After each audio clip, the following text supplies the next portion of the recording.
कलाहांडी जिला केसिंगार प्रथम और सर्वपुरातन रेल स्टेशन 1931 मसीह स्थापन होता जहाँ प्राय 95 वर्ष पर पाई नुआ परिचय। रेल विभाग 22 कोटी टंका खर्च कर यार भित्तिभूमि को सुदृढ़ कर भारत सरकार को अमृत भारत योजना रे प्रथम पर्यायर सारा देशर 75 रेल स्टेशन मध्य केसिंगा रेल स्टेशन को मध्य सामिल कर भित्तिभूमि सुदृढ़ कर केसिंगा रेल स्टेशन रे नुआ प्लाटफर्म सेड निर्माण ओसेरिया प्रवेश पथ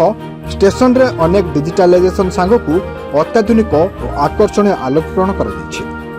प्रधानमंत्री नरेंद्र मोदी आभासी माध्यम रे अमृत भारत रेल स्टेशन को देश को समर्पण करथिले। ये देखो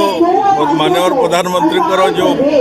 विकसित भारत परिकल्पना अच्छी ताकू साकार करने विभिन्न जगह आम भित्तिभूमि विकसित कर योजना चलती से क्रम आज केसिंगा ठारे आम रेलवे स्टेशन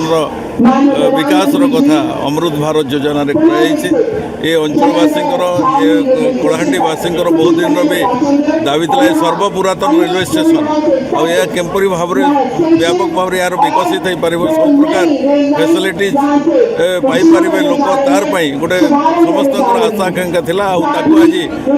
पूरण हो पारी आज सफलतार सहित ये कार्यक्रम संपूर्ण होकर आज लोकार्पण होगा जाऊे आ तेणुक निश्चित भाव में मुझे माध्यम प्रधानमंत्री माननीय नरेंद्र मोदी को धन्यवाद देवी ये अंचलवासी मन भर जो गोटे उत्साह सृष्टि है आज ये कार्यक्रम को लेकर यहाँ कलाहांडी गोटे गौरव विषय कलाहांडी विकास गोटे गति देवार गोटे प्रस्ताव बोली कहुपे आग को केंद्र सरकार को जो योजना अच्छी कलाहांडी विभिन्न विषय को आगे नापी विभिन्न विकास कार्यक्रम को त्वरान्वित कर गति देकर विकसित करने निश्चित भाव में आम आशा करूँ यह संभव हो माननीय प्रधानमंत्री नरेंद्र मोदी माध्यम। कलाहांडी जनक पढ़ों रिपोर्ट रिपोर्टर टुडे।